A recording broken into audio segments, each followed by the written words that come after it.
Coach Abel here with Coach Weiss of the Able Body Experts, and we're giving you a Coach 'em Up here. I'm talking about something that's seldom talked about, at least I don't see it anywhere, Coach, except my book, The Able Approach, what we call the training model.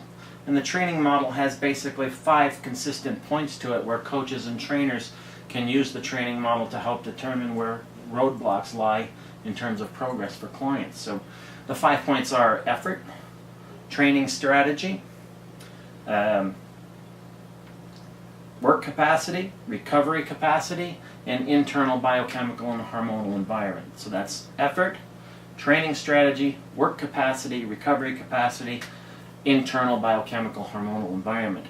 And basically, this gives a nice model that coaches and trainers can use to determine wherein someone may be missing their goals. For instance, internal biochemical hormonal environment, medications that someone's on can affect or influence their progress. Women taking the pill, for instance, estrogen levels increase cortisol, make it easier to keep fat or gain fat, that kind of thing. Certain antidepressants and stuff like that as well. Yes, antidepressants definitely can have an effect.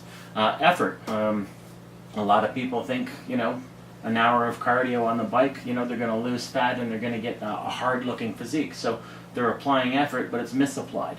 So what we call the training model is just a nice, again, it's a model. It's a way to conceptualize and view a client or view a trainee, view an athlete, depending if you're a coach or someone wanting to get assessed. It's a nice way an assessment tool to use.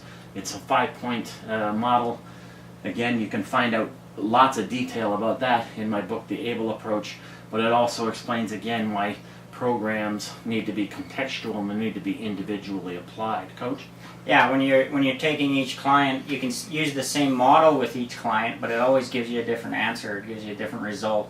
One person might have enough effort, but they're not addressing like you said, the hormonal environment that their body's in and stuff like that. Somebody else might be the exact opposite, where their hormones are fine, but their effort is lacking. So everybody can be applied to the model, but not everybody's going to get the same answer, the same result. It's a great assessment tool, rather than these tools that we're taught to use in the industry with fat calipers and all this stuff.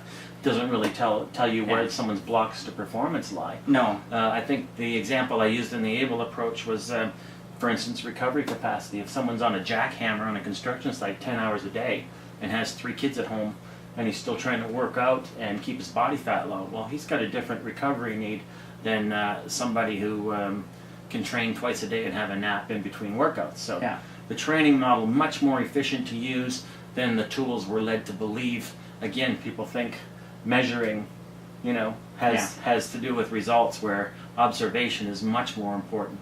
Yeah, and that's just comes down to reading biofeedback, and that just is part of being an experienced coach and actually having practical world experience as opposed to just going by what a book or a model or a protocol may say. Anybody can apply a protocol, but if it's misapplied, it doesn't do any good. Exactly. So that's the training model. It's 5 components that we address in terms of assessment within the model: effort, training strategy, work capacity, recovery capacity, internal biochemical and hormonal environment.